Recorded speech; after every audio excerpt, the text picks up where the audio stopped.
যুৱৰাজৰ সকলোখিনি কৰ্তব্যই পালন কৰাটো মোৰ একান্তই উচিত।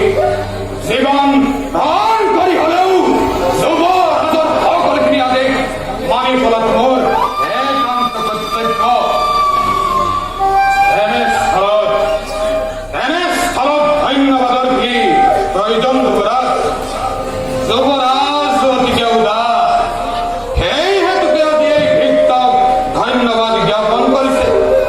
কিন্তু ধন্যবাদ জ্ঞাপন কৰি মোক আৰু লজ্জিত নকৰিব মহাৰাজ। তুমিও গতিকে সৰল চানুৰ, এই হেতুকে মোৰ প্ৰশংসা বাণীয়ে তোমাক কৰিছে আঘাত। কিন্তু কালকেতু ধন্যবাদৰ বাহিৰে তোমাৰ কৰ্তব্যৰ যোগ্য প্ৰতিদান এই বংশৰ প্ৰতিদান কি থাকিব পাৰে? ইমান নিখুঁতভাৱে সুপৰিচালিত যে সকলো ৰজাই আজি আপ্যায়িত। অতিথি অভ্যাগত ইষ্ট মিত্ৰ বংশ পৰিয়াল আমাৰেই আজি বংশৰ অতি তোমাৰ কাৰ্যকুশলতাৰ কাৰণে বংশৰ খ্যাতনাৰ সীমা অতিক্ৰম কৰি সীমাদ্ৰিক লংঘিছে। কৰিলেও সেয়া যুৱৰাজৰে বাধ্য, কাৰণ যুৱৰাজৰ আদেশ অনুযায়ী সকলোখিনি কাম সম্পন্ন কৰা হৈছে। আৰু সুৰা যুৱৰাজ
সন্তানেই শপথৰ প্ৰাণ কৰি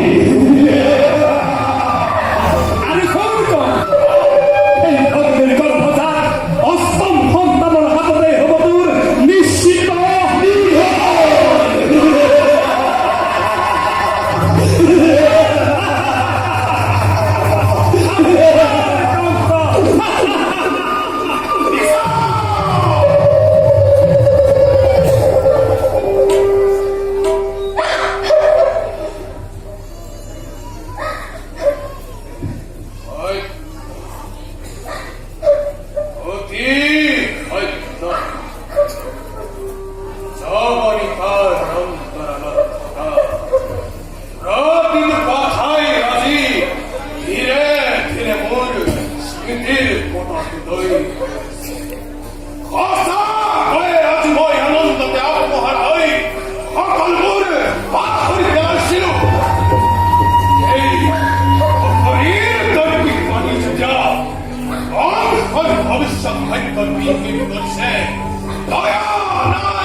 আৰু ক'লেও জানো বুজিবা কথা তুমি সৰ্বশক্তিমান আমি আসছি তোমার কথা হৌকে দিশা হৌকে নিয়ত অন্যায় খবর বিশ্বাসে তোমার সেই গল্পটি কল্পিত করে তোমার ক্রিয়াটি হিমাত্তি লঙ্ঘিছে তুমি নিজ ভগ্নিকে হত্যা করি বিধবার বিধি নীতিক খণ্ডন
যুগে যুগে তোমাকে করিব বন্দনা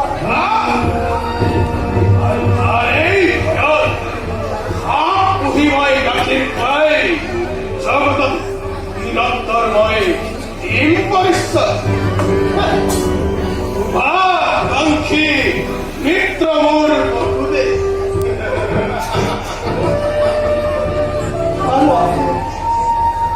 কারো আছে সহজ উপায়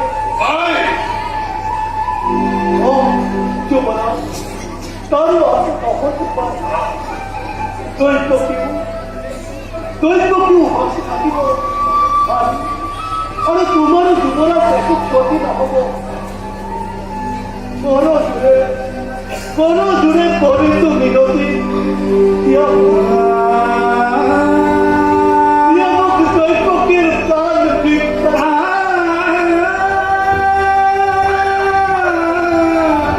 তাৰ বিনিময়ত দৈত্যকীৰ গৰ্ভজাত প্ৰতিটো সন্তান ভূমিষ্ঠ হোৱাৰ লগে এটিকৈ আদিদিন তজু চৰণত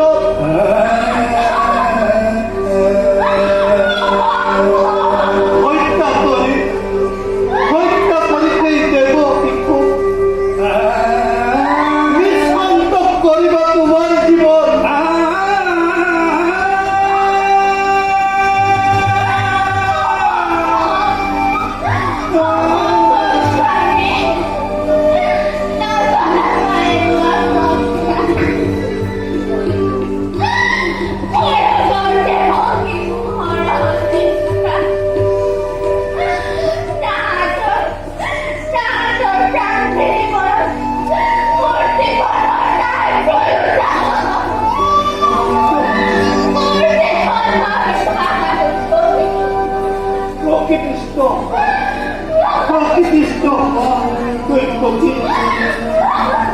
যুৱৰাজৰ ওচৰত আজি মই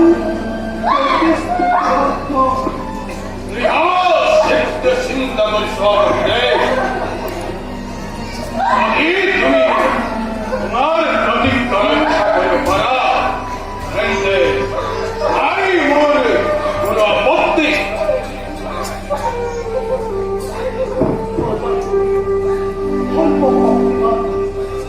ৰজা আস্থিত তোমাৰ শক্তিধৰ নৰৰ প্ৰতি তুমি যিমান ইচ্ছা তুমি তাকেই কৰিব পাৰা। দুৰ্গৰ আমাৰ পৰা প্ৰতিটো মুহূৰ্ততে কাঢ়ি নিব পাৰা যিমান আছে সকলোকে আমাৰ তথাপিতো সংস্থা যুৱৰাজ বহুদেৱে মিছা বাক্য কেতিয়াও নকৰে কয়